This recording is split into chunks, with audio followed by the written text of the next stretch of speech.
Get ready for a game changer in the electric vehicle world. Faraday Future is on the brink of a major milestone, and you won't want to miss this. But here's where it gets even more exciting. The company's founder and co-CEO, YT Jia, has just shared a weekly investor update that signals a new era for the brand.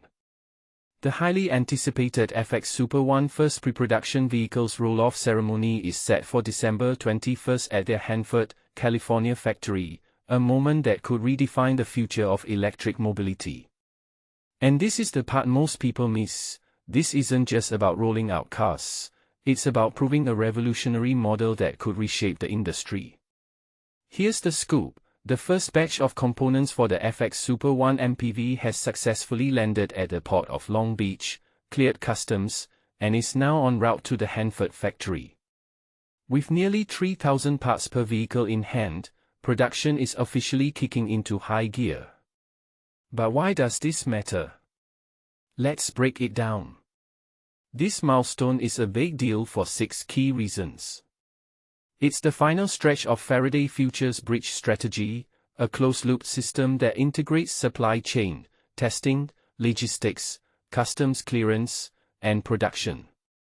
This not only validates the strategy's feasibility but also highlights its strategic value in areas like tariff adaptation and cost management. But here's the controversial part: can this model truly outpace traditional automotive production methods? The Hanford factory is now officially in the FX pre-production phase, with all systems, production, industrialization, supply chain, and bridge working in seamless synergy. Is this the blueprint for the future of EV manufacturing? It sets the stage for a replicable, fast-track mass production framework, potentially accelerating the rollout of future FX models. But will this scalability live up to the hype?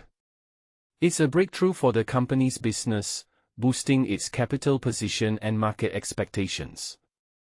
However, will investors remain confident in the long term? It could empower China's automotive supply chain to expand globally, unlocking its value in the US market, the world's most lucrative. But what does this mean for US manufacturing jobs and local suppliers? It fills a structural gap in the US market, tapping into untapped segments and creating incremental value, including job creation and reshoring efforts.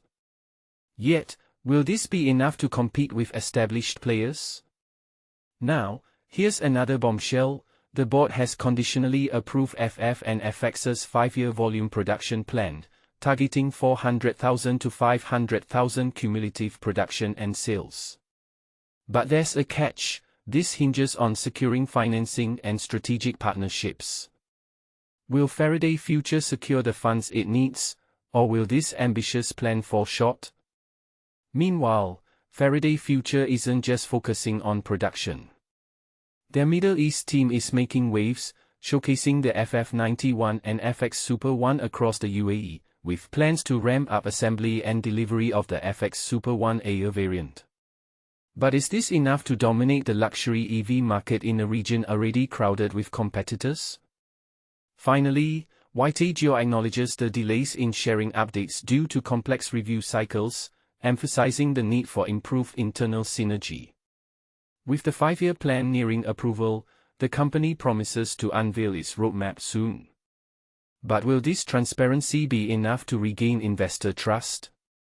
Faraday Future's vision is bold: to disrupt the automotive industry with a user-centric, tech-first approach.